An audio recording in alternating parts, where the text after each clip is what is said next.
I have to hold it clear out here. It's pretty loud. Greetings. I will begin by apologizing. I don't speak Portuguese, so you're going to have to listen to me in English. Actually, I think we have translators, don't we? Okay. My name is Alan Clark. I am employed by SUSE, which is a German company. But I spend all of my time working with open source and in the industry. And I have several hats that I wear. The one that we care about today is I'm affiliated with the OpenStack project and the OpenStack Foundation.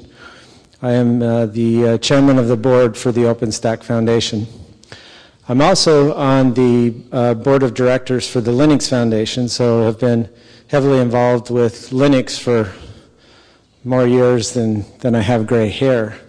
But I've been involved with open source. I was the chair for the OpenSUSE project, been involved with GNOME, KDE, and many other open source projects. So it's a great pleasure to be here with you today. This is my first time to Porto Alegre. I've been to Brazil several times, but this is my first time to this area, so I'm excited to be here. So I'd like to start talking about why cloud today.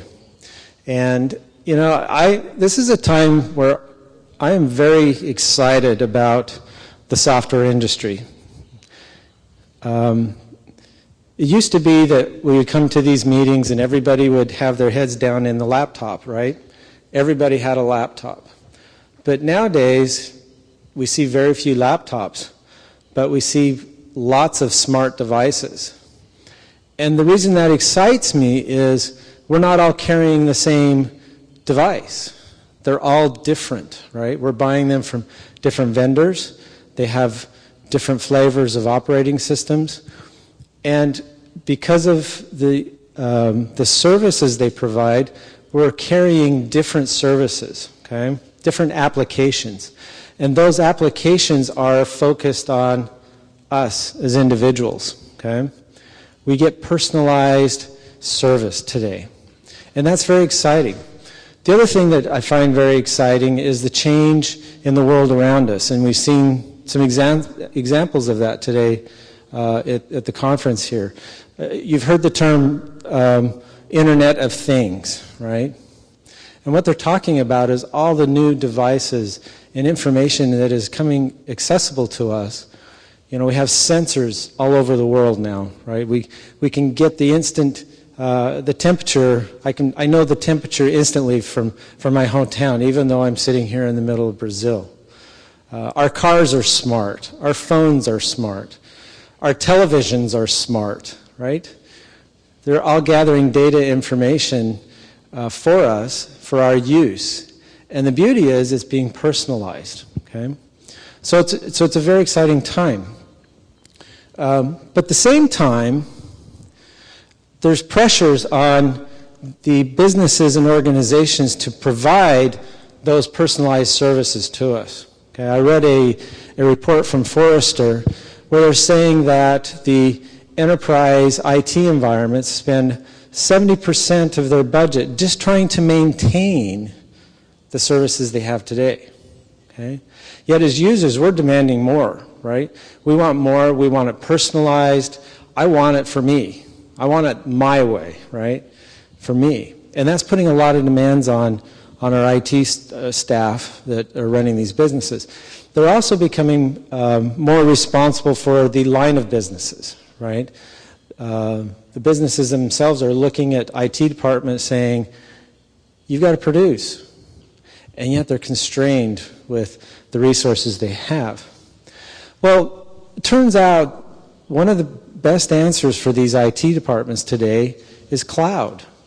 So people will argue that, well, cloud's not new. The mainframe guys will argue that the idea of cloud has been around for years and years and years, right? We've seen it with different names, grid computing and so forth. But the time is right for cloud, okay? And that's why we're seeing this huge influx and interest in cloud today. And so that's one of the reasons we got excited about cloud computing a couple of years ago as part of SUSE.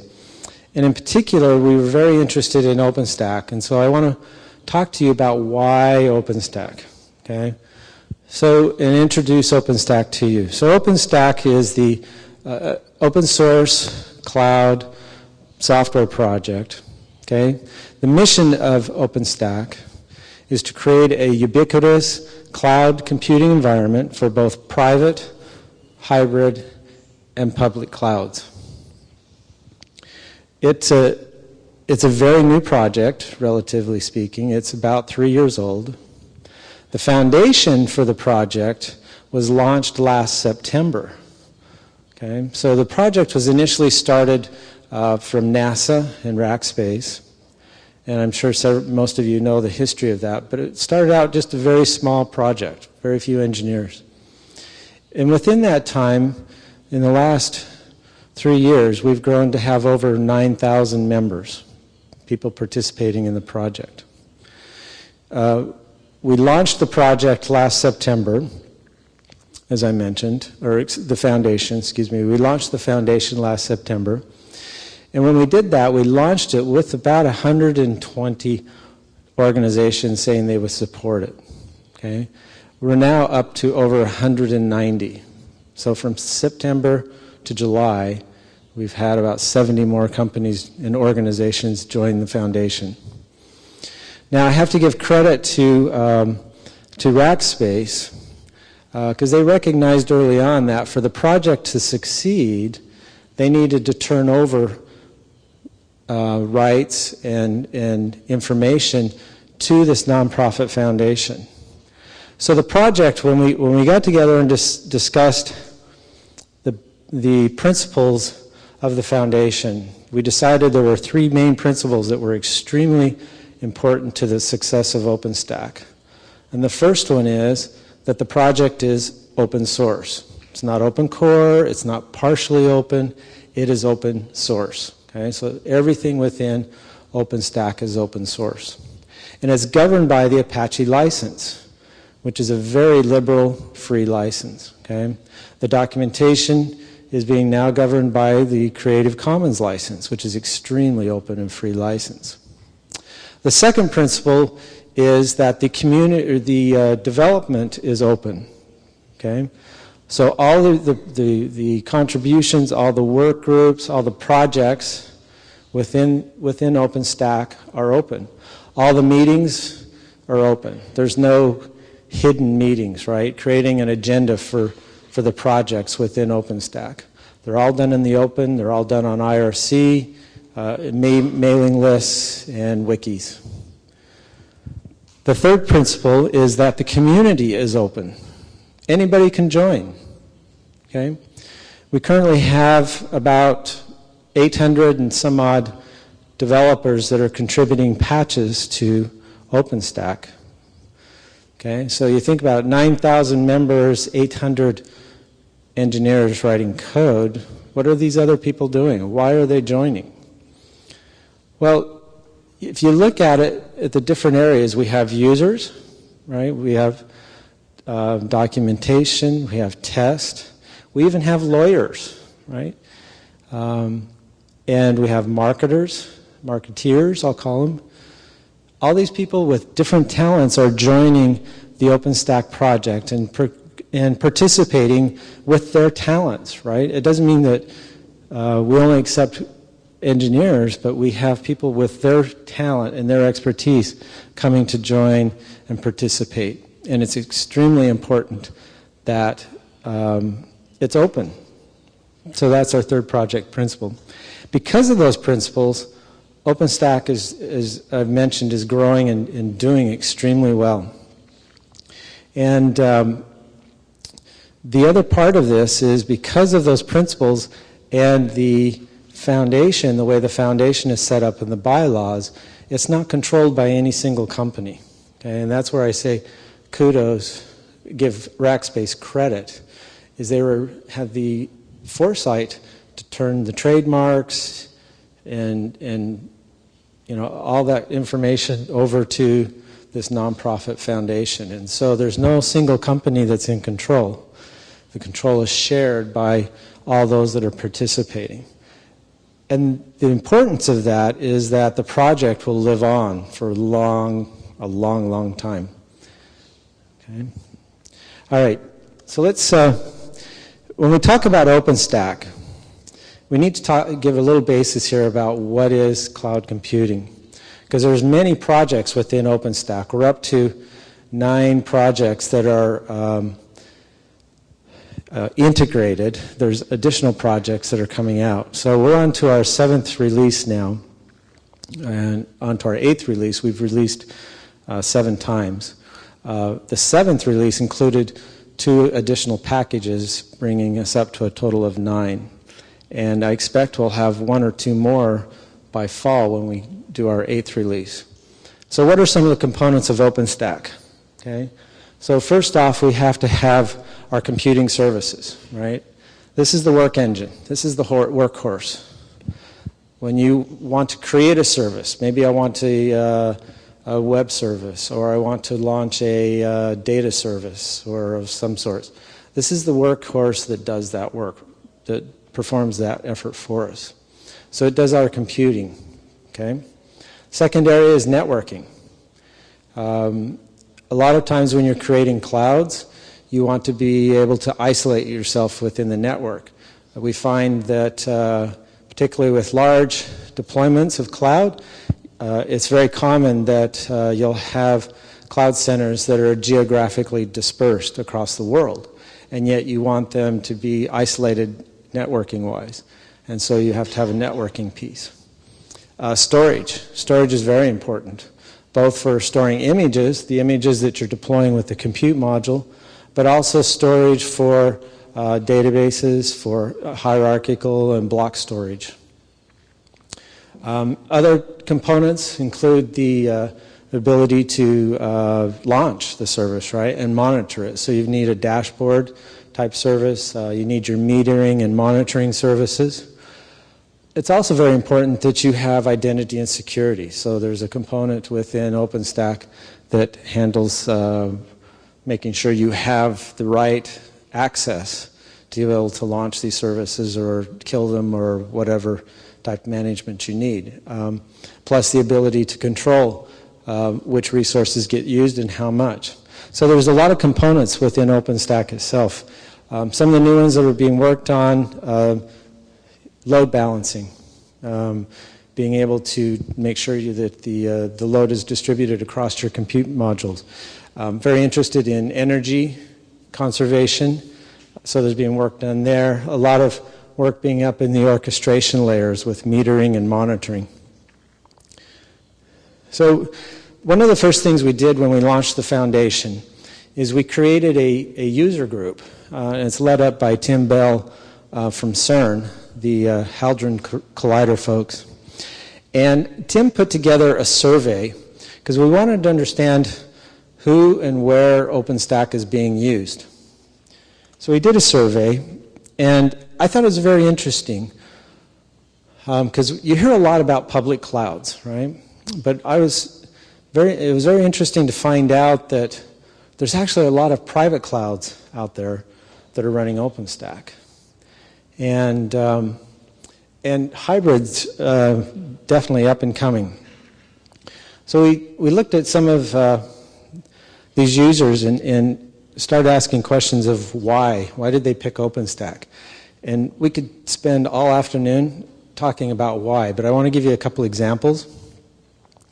So we're finding people are using it everywhere from government to business to research, for development, small businesses, financial institutions. It's being used everywhere.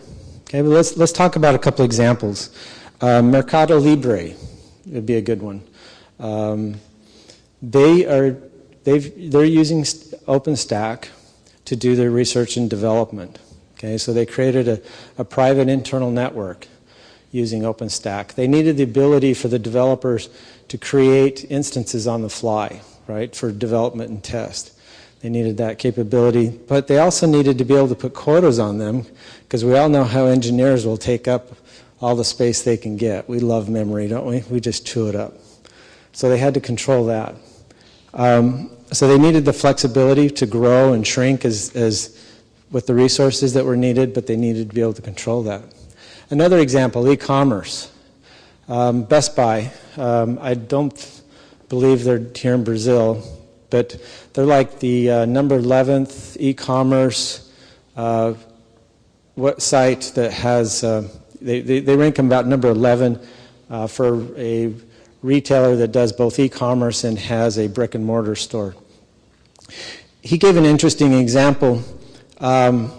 In North America, we have a holiday called Thanksgiving, okay, which kicks off the Christmas season.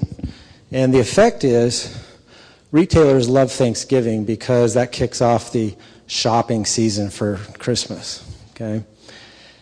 And he showed us a graph, and on the graph, it was pretty flat, right? It looked like the guy was, if it was your heart rate, you would be in trouble because it was pretty flat. Until you hit Thanksgiving Day, and then all of a sudden, this huge spike.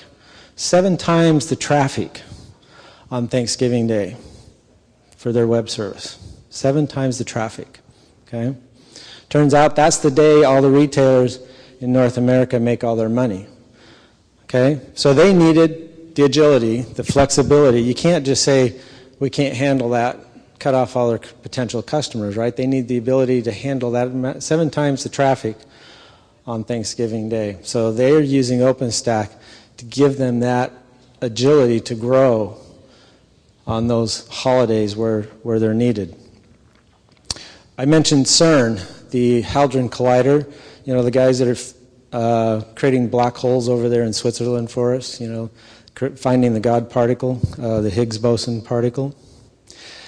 Turns out they have an interesting setup. I talked to Tim several months ago. When they shoot that collider, think of it as a giant microscope, right? When they shoot that collider, they have tons of sensors gathering data. Turns out they gather about a petabyte of data per second. Okay, now they throw a lot of that away, but they have to computationally chew on that, okay? And he gets it down to about 400 megabytes per second of data. Now, he's got to turn around and share that data with over 10,000 researchers around the world. Okay? So they chose OpenStack because, one, they needed, it's a private network, right? But he had to be able to distribute that data, and first he had to be able to computationally crunch it. Second, he had to be able to share that data around the world to all these research facilities. So his was the big reason he chose OpenStack was storage. So I could keep going on about examples, but that kind of gives you an idea of why people have chosen OpenStack. So, as I mentioned, the latest release is Grizzly. Was completed in April. We try to do a release every 6 months, and they're going in alphabetical order. So we started with Austin and gone down through the alphabet to G for Grizzly. This fall is Havana, starts with an H. And so Grizzly was released in April. It's the 7th release from OpenStack. And it features over 300 different blueprints. Actually, I've got a typo there. 230 blueprints. And if you think of blueprints, think of them as features, major features. Okay, so it kind of gives you an idea of the scope of effort that's going into this project. Now, it's interesting. I also put up there that we had over 7,000 patches included, and I had a guy come up to me and said, after I mentioned that, and he said, "Your software must really be buggy." Well, okay. Got to remember, not everybody understands open source. So I changed that word and said contributions. And he went, "Oh, contributions. Okay, that sounds better than patches." So, but that's a lot of work. There's a lot of effort going on with that release. Now, our conferences. So we line up the summits with the release, right? And the organization is such that we have a board of directors which governs the project, But we were smart enough to say the business guys shouldn't be dictating the technology. That's just not a good idea. It's great to have us around to manage the money, and make sure we've got all the resources there and the legalese and all that around it. But we need the technical guys to control the project itself. So the project is run by a technical committee, and the technical committee is made up of the leads of each of the projects. So the technical committee and the project leads are elected by those that contribute code to the project. Okay? So it's a meritocracy, but it's very open. Everybody's elected. And part of the process here, getting ready for our summits, is the elections for each of those projects. And so we go through an election, get our project leads. Now it turns out a lot of times the same folks are reelected. But with Grizzly, we actually had a couple different projects with new leadership. So the project leaders get together with those that are involved in the project, and right before the summit and during the summit, we focus hard on developing those blueprints that we're going to work on for the next 6 months, for the next release. So the summits are less about being a conference and more about creating design for the next release. Okay? So it's very much organized around figuring out what the right feature set is, what's the right design, and the priority of the features that we're going to work on. So we had one in April. Now up to this point, all of the conferences, all of the summits have been in North America. Turns out that outside of North America, the most contributors are coming out of Asia. So, and then third is coming out of Europe. So this fall, the summit for the first time will be held in Hong Kong. And then next year we're looking to hold it in Europe so that we can get more participation from around the world. And I should mention that this is very much a worldwide project. If you look at our board of directors, we have directors from Europe. We've got one from, we got Tim from CERN, so out of Switzerland. We've got one out of Ireland, China, Australia, several from North America. So we're pretty much worldwide. Makes it great for trying to find a meeting time, right? When you got somebody from every time zone. But it means we're doing really well in getting people to participate from around the world. And yes, I've already heard the request. Would love to hold the OpenStack Summit here in Brazil. I'll feed that back. But I have to tell you that they base it on where the contributions are coming from. So contribute, and then we can get it here to Brazil. So what are some of the new things that came out in Grizzly? There's a whole list. Like I said, there's 230 big features, but so I won't go through them. But one that I'm really interested in is the feature where you can create compute cells. So you can take these compute nodes and associate them together into a cell. Okay, that to me is going to be very exciting, the potential that brings. But there's all kinds of features. So we have a slide that is missing here. So what I wanted to do is transition and talk about, in fact, that's very interesting.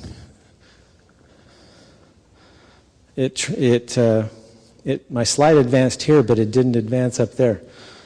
So we'll have to fix that. So OpenStack comes out about every 6 months. In fact, I can fix it. We'll just do this.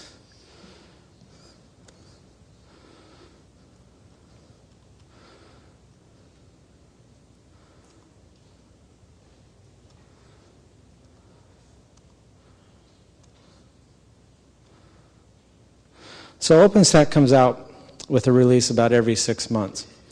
And the beauty of this is it's a very rapid pace. Okay? So every 6 months you can expect that we'll have a new release. For a business, this can be very hard to consume, right? Several summits ago, Rackspace, the gentleman from their IT department, talked about how they're instantly consuming the releases. But I've noticed even he's now going, it's getting kind of tough because it's such a rapid, right? 200 features every release, and your business is depending on this cloud.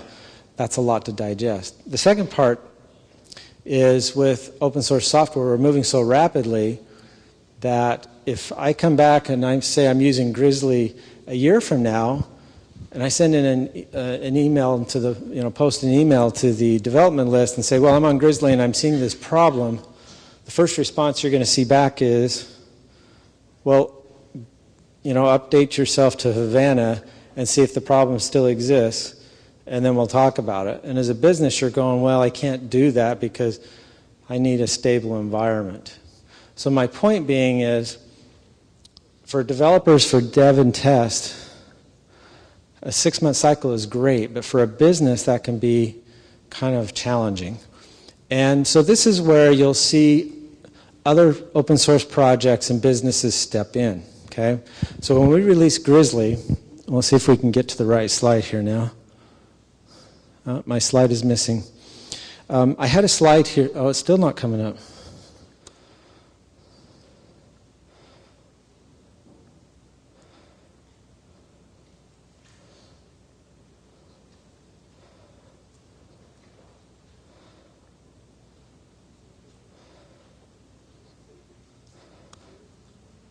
There we go. So I don't expect you to read this, be able to read this slide. At least I can't because the print's too small. But I wanted you to get the idea. Basically on the left-hand side, what it is saying, this is the OpenSUSE project. It's the OpenSUSE open source project for Linux. And on the left-hand side, it basically says, go get the source code from Grizzly. And then you'll find all these blocks here are the steps that the OpenSUSE project goes through. They do additional testing on the hardware platforms that they're interested in.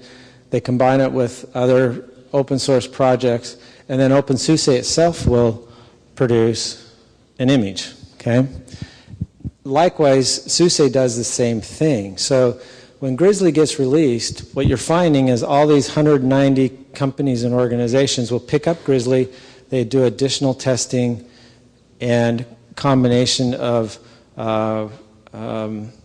certification on their platforms and so forth. So Grizzly is just the beginning. When OpenStack makes a release, that's not the end, it's just the beginning of something that goes on and on and on. And I want to talk to you a little bit more in depth about what SUSE does with it, just to give you an example of what happens to this. So we still have the same problem, but the slides don't seem to be advancing. And it went away altogether.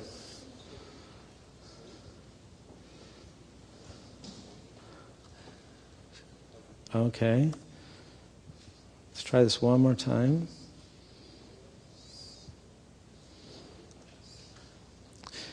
You'd think I was doing a demo.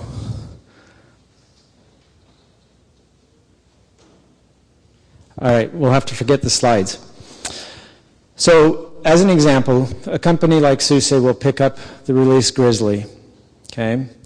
And they will do additional testing and hardening.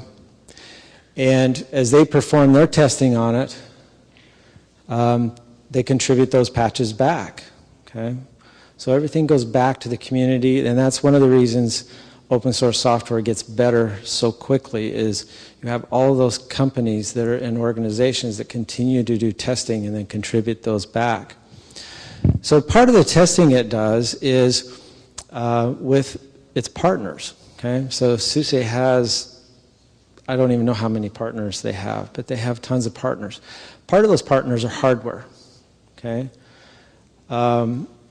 The testing that OpenStack does is actually pretty limited when it comes to hardware.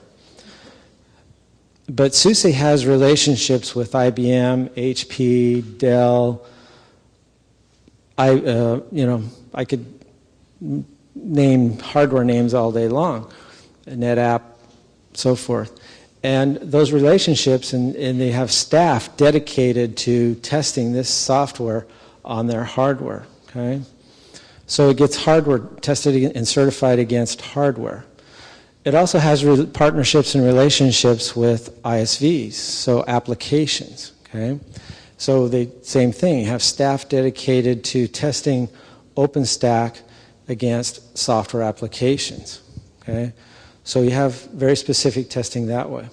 Third area of testing, they do certification for government standards, right? If you want to sell into certain, pick your government, they usually have a standard that you have to test against and certify against. So they do that certification. That takes a lot of time and effort and money. When they do that, they find issues. All of that goes back into the open source projects. So it's that type of testing and hardening that goes on. And then the other thing that they do is add in additional open source software. So when you get something from a distro like SUSE, it'll include additional open source software such as Chef and Crowbar, okay, or Ceph Rados. And those types of packages and projects make it easier to install, right? Giving you a good experience, both with installation, maintenance, storage. They add in additional software for management, for image creation, and so forth. So all that additional testing, all those other packages that get included give you a more easily consumable product. Okay, still open source, but it's been tested and hardened. Second thing they do is they provide maintenance and support for the long term. Okay, it's not unheard of for SUSE customers to be using releases from 10 to 15 years ago.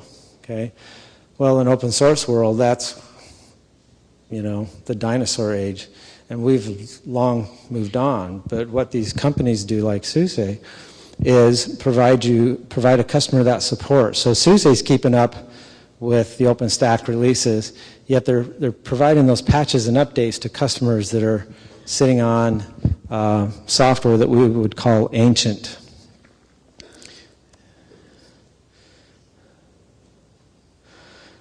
Now, the second thing that they provide is expertise in open source.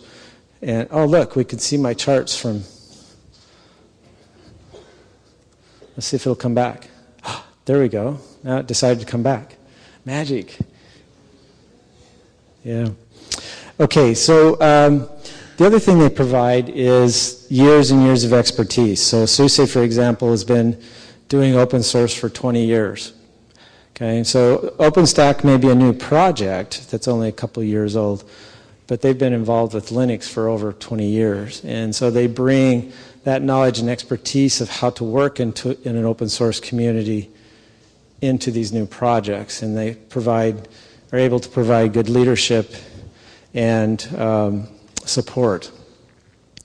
Now, as I mentioned, one of the things I want to talk about here before we close is some of the tools that they also provide with it. And one of those is called SUSE Studio. What SUSE, think is, now when we talk about OpenStack, right, one of the things you're doing with that compute engine is you're deploying images. And you've got to somehow create those images, right? So you're creating a virtual machine image, and the compute module deploys, right? Well, you've got to somehow create that image. So how do you do that? Well, it turns out one of the easiest ways that I've ever found is using this tool called SUSE Studio. It's a free tool. Go out there, susestudio.com. Check it out. What it allows you to do is create this package, this image, by taking the packages that you need. So you start with just enough operating system. We call it juice. But just the amount of operating system you need. So rather than taking a DVD image and starting from there and throwing things away, right? You start from the opposite and just get the packages, the pieces of the operating system that you need. So it's kind of a reverse of the model. So you take the base operating system, add in the packages that you need, so your software. So let's say you're an ISV. You add in the software from your software as a service that you're trying to deploy. You add in the Linux packages that you need. Maybe you want an SSH, maybe you want a LAMP stack, and so forth. You add in your configuration, okay? You verify all this. Now this is a point-and-click tool, so I can do all of this in 20 minutes or less. It's very simple. So you verify this, and then click a button and say, I want to deploy. Now, one of the things I didn't mention that I should step back and mention is SUSE is, their cloud strategy is to help businesses deal with both public, hybrid, and private cloud environments. And we pride ourselves on our partnerships. So we've been criticized a little bit for some of those in the past, but let me mention a few of those. So we partnership with Microsoft. Okay? We recognize that businesses today are in a heterogeneous environment. Okay? They're going to use the best tools to accomplish their business objectives. That means they're going to have mixed environments. They're going to have Windows, they're going to have Linux, they're going to have all kinds of stuff. Okay? So we partnered with Microsoft. They've got their Windows Azure environment now. We partner with VMware. VMware is huge in cloud, right? In fact, VMware is actually a member of OpenStack, which some people find very surprising. So we partner with VMware. We partner with Amazon. Amazon's big into public clouds, right? So, and IBM, HP, and others, as I've mentioned before. So part of this tool here is when you're creating these images, you also get to say, here's where I want to deploy it, okay? I want to create an image for KVM. I want to create an image that's targeting Microsoft's environment. I want to create an image that's targeting a Citrix environment, so running on Zen. I want to target an image that works on Amazon, okay? And all of this is just point and click, and I just say I want to do Amazon, I want to do Microsoft, I want to do SUSE Cloud or an OpenStack Cloud, and I just say click, click, click, hit a little button that says build, and it goes off and creates all these different images that I need all at the same time. Then the really cool part is then I can say deploy, and it's a one-button click, deploy. And now my image is off running in Amazon, my image is off running in my OpenStack private cloud, or my image is off running in Microsoft's environment. So I created this image, okay, same packages, same operating system, my same application, everything I need, and yet I can deploy it to all these different environments. Now, the cool step, this isn't just a one-time thing, right? I've seen tools where, yeah, I can do this.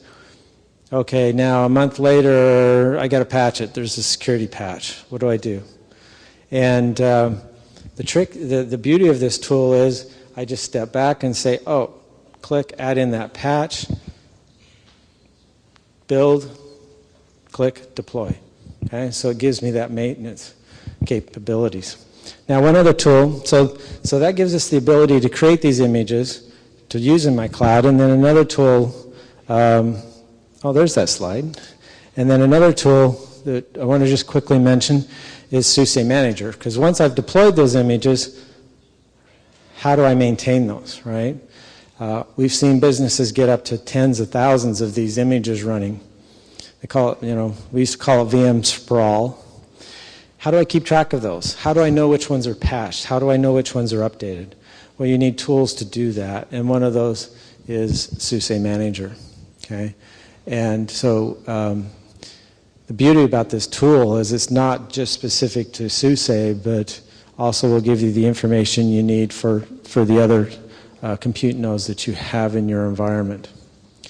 All right, so I just wanted to briefly touch on those just to give you an idea of how much work and effort that goes on outside of the project, right? So when Grizzly's released and when Havana's released, that's just the beginning, it's not the end.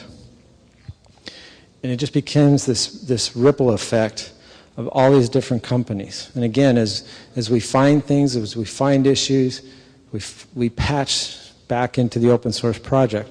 And as we discover things that our customers report them, those become the new features that we work on for the next 6 months or next year, right? So it completes that whole ecosystem and cycle. So with that, I'd just like to end and say thank you for your time. I appreciate being here. I've enjoyed chatting with you. Hopefully you got something productive out of it. And I invite you to take a look at the OpenStack project. And one other thing you could do, if you're interested in seeing SUSE Cloud and how it's put together, you can go freely download it. There's the URL to that. And if you have any questions or comments catch me after. I'll be hanging around, or feel free to send me an email. And with that, thank you.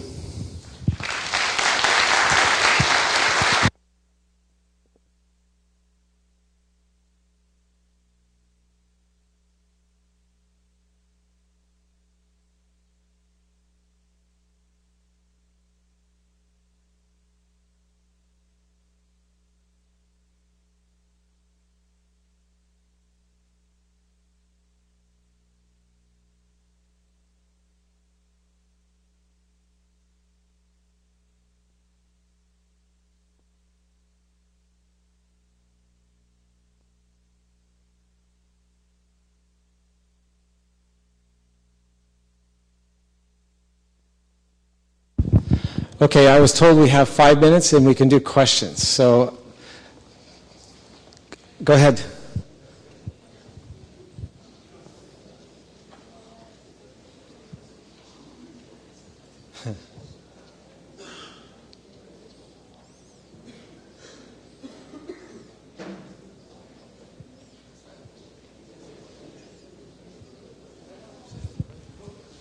Here, I'll give you this one. Thank you. When using SUSE Studio, you said the workflow where there is a new patch and have to rebuild everything. Since it's going to rebuild the whole image, do you know how long does it take? Okay, to rebuild an image, what it's doing is rebuilding. It's not rebuilding the individual packages. Okay, that's a different step, and there's another tool to do that called the Open Build Service.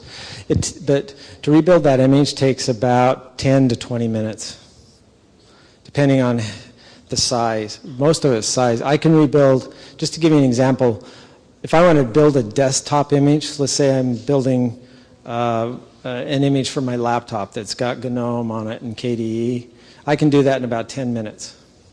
If you get databases and others, I've seen servers take up to 20 minutes. Okay. Very good question. Another question? Oh, okay. Oh.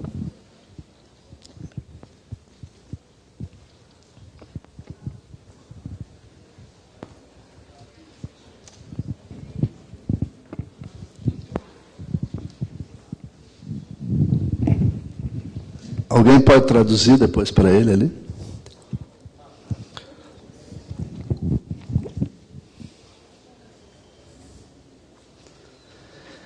Quando tu estava passando ali, passou... Hello?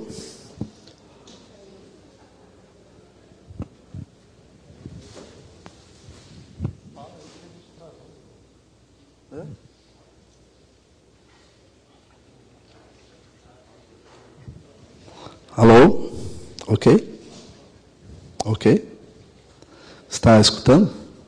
Can you hear me? Ok.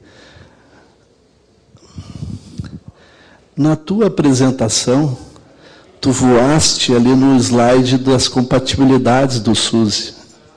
Isso é porque não é um valor da SUSE gerar compatibilidade com Oracle e outros sistemas operacionais, ou foi ou não estava na tua apresentação chamar a atenção para como é essa compatibilidade com sistemas já implantados em mercado e que as empresas têm e precisam ter compatibilidade para funcionar o sistema.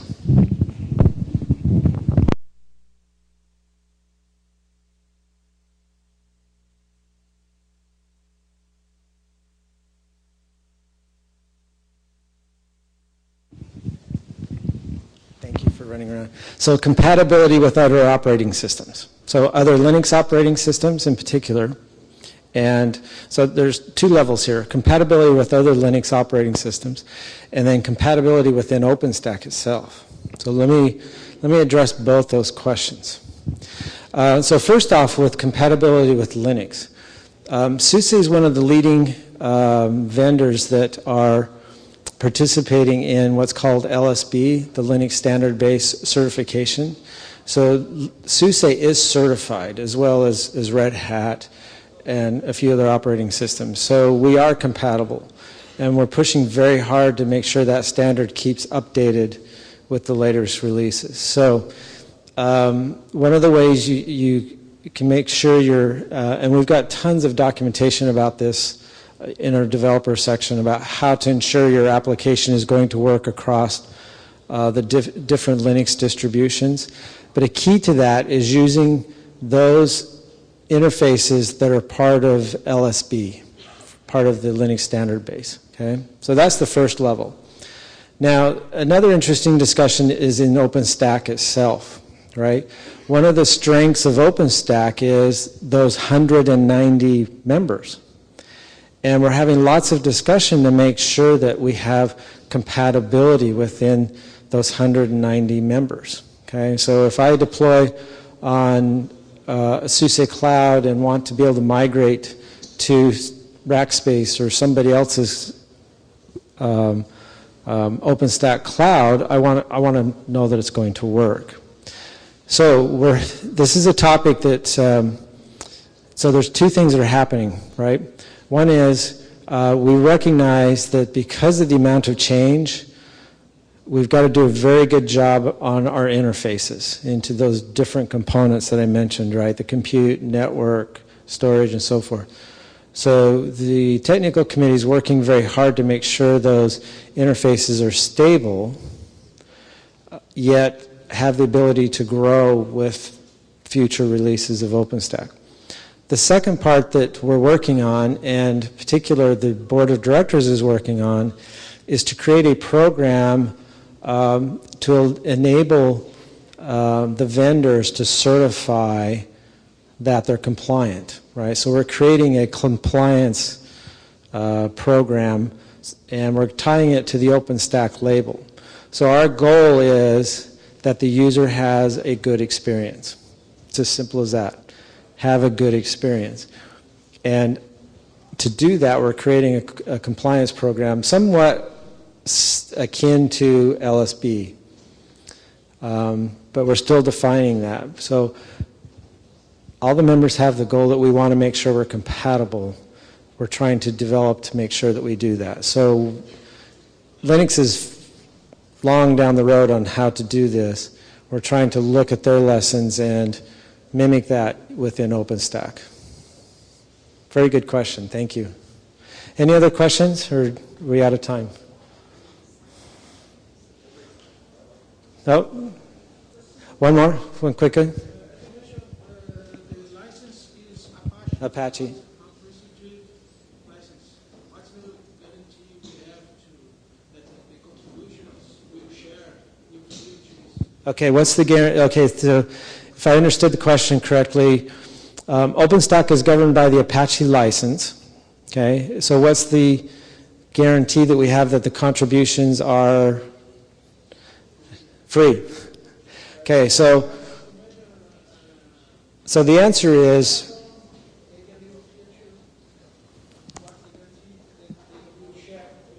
oh, that is such a good question. Thank you.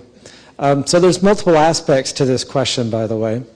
So the first part is just making sure that somebody hasn't misappropriated code to contribute. Part of that is accomplished through a contributor's license agreement. So before you can contribute code, the developer has to agree to what we call our CLA, okay, which says you're contributing this code, and we have the rights to use it within the open source project under the Apache terms. Okay, so when you contribute code, you're agreeing to these terms. Okay, there's a whole term sheet there. The second part of this actually has to do with intellectual property, and we don't have time to go into the details here, but this is again will be something that the board of directors is actually working on today, and the program will most likely we're discussing the different options at the board right now. If you listen to our last board meeting, well, let me back up a little bit. As I mentioned, in the OpenStack project, we actually have lawyers that are participating. And those lawyers have a committee called the Legal Affairs Committee. And one of the things they went off and have been working on is a cross-licensing model. Okay, so as code gets contributed, patents, intellectual property gets contributed. Okay, how do we share that amongst the different members of the community? How's the best way to do that? And so we're talking about different methods to do that. And they came back with three proposals. We've just added a fourth. But if I were to pull off my genie hat and tell you where we're heading, it'll be very similar to what Linux does today with the Open Inventions Network. Okay, so a very good question. All right, I believe we are, yeah, there's the sign. We are out of time. So again, thank you. I'll be around. I'll be out back if we want to ask more questions and have more conversation. Thanks.